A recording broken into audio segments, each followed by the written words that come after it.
Soyuz 11 ایک ایسا space craft تھا جو دنیا کے سب سے پہلے اسپیس اسٹیشن سیلیوت 1 میں ایک مشن کے تحت جا رہا تھا، جس میں 3 کریو شامل تھے۔ یہ اسپیس کرافٹ 7 جون 1971 کو اسپیس اسٹیشن سیلیوت 1 میں بالکل صحیح سلامت پہنچا، لیکن جب یہ واپس آنے کی تیاری کر رہے تھے تو ان کے ساتھ ایک ایسا حادثہ ہوا جس سے وہ تینوں ادھر ہی مر گئے، اور یہ 3 کریو وہ واحد انسان تھے جو اسپیس میں جا کر مرے۔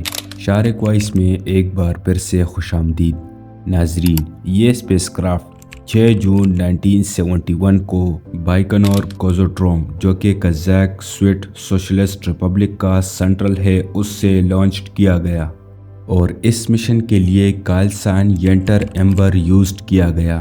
کال سائن کا مطلب یہ ہوتا ہے کہ جب کوئی اسپیس کرافٹ مشن پر جاتا ہے تو اسے ایک خاص قسم کا ورڈ دیا جاتا ہے تاکہ وہ مشن کے دوران یوز کر سکے، جس سے اس کی پہچان ہو سکے۔ اس مشن سے کچھ مہینے پہلے سیلیوت کا پہلا مشن، جو کہ بری طرح سے ناکام ہو چکا تھا، جس کی وجہ سے سائنٹسٹ پریشان تھے کہ کہیں سویوز 11 بھی فیل نہ ہو جائے، اس لیے لانچ سے پہلے اس کا اچھی طرح سے معائنہ کیا گیا۔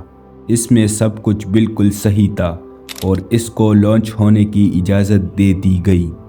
یہ سفر تقریباً 23 دن کا تھا۔ سویوز 11 نے اپنا سفر 7 جون 1971 سے شروع کیا۔ یہ بالکل صحیح سلامت اپنے سفر پر روانہ ہوا۔ جب سویوز 11 اسپیس اسٹیشن سیلیوت سے تقریباً 6-7 کلومیٹر کی دوری پر تھا تو تمام آٹومیٹک ڈیوائس نے اپنا کام سنبھال لیا۔ جب سویوز 11 اور سیلیوت 1 کے درمیان کا فاصلہ کم رہ گیا تو سویوز 11 کی سپیڈ کو کم کر کے 0.2 میٹر پر سیکنڈ پر لایا گیا۔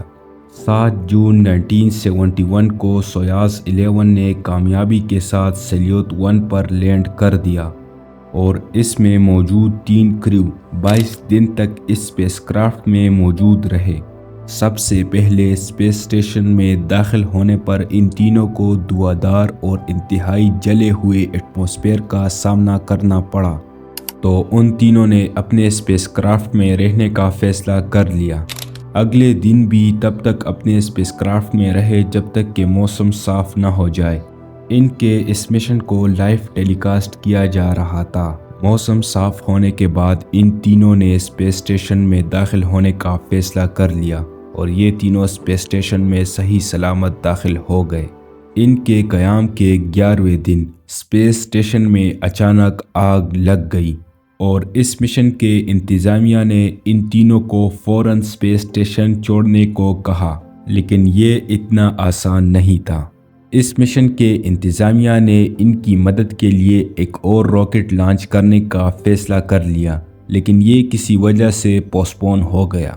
29 جون 1971 کو ان تینوں نے اپنا تمام سامان لوڈ کیا، اور یہ سیلیوت 1 سے اپنے اسپیس کرافٹ سویوز 11 میں واپس آ گئے اور واپس جانے کی تیاری کرنے لگے، لیکن یہ ان کے لیے ایک بڑا چیلنج تھا۔ ارتھ ایٹماسفیئر میں داخل ہونے سے پہلے ورک کمپارٹمنٹ اور سروس ماڈیول کو ایک بڑا دھچکا لگا۔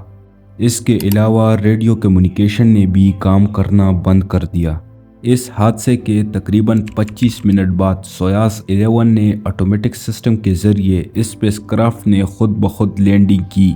اس فلائٹ کا ڈیوریشن تقریباً 570 گھنٹے تھا، اور آخر کار سویوز 11 نے آٹومیٹک سسٹم کے ذریعے زمین پر لینڈ کر لیا۔ زمین میں لینڈ کرنے کے بعد جب ریسکیو ٹیم نے سویوز 11 کا دروازہ کھولا تو ان کو یہ 3 کریو مرے ہوئے پائے گئے۔ ظاہری طور پر تو اسپیس کرافٹ کو کوئی نقصان نہیں پہنچا، لیکن جیسے ہی دروازہ کھولا گیا تو انہوں نے تینوں کریو کو اپنے سیٹوں پر بے حرکت پایا۔ اس کے علاوہ ان کے چہروں پر گہرے نیلے دھبے تھے، اور ان کی ناک اور کان سے خون نکل رہا تھا۔ یہ ظاہر ہو گیا تھا کہ ان تینوں کی موت دم گھٹنے سے ہوئی تھی، کیونکہ سانس لینے والی وینٹیلیشن میں بھی خرابی پائی گئی تھی، جو کہ آربیٹل ماڈیول اور ڈیسنٹ ماڈیول کے درمیان لوکیٹڈ تھا۔ آخر کار یہ ثابت ہو گیا کہ ان کی موت دم گھٹنے سے ہوئی تھی، کیونکہ سانس لینے والی وینٹیلیشن میں بھی خرابی پائی گئی تھی، اور یہ تینوں وہ واحد انسان بن گئے جو اسپیس میں جا کر مرے۔ یہ تھی ہماری آج کی ویڈیو۔ امید کرتا ہوں آپ کو پسند آئی ہوگی۔ اگر پسند آئے تو اس ویڈیو کو لائک، شیئر اور کمنٹ کرنا نہ بھولیے۔ ملتے ہیں کسی نیکسٹ ویڈیو میں، تب تک کے لیے اللہ حافظ۔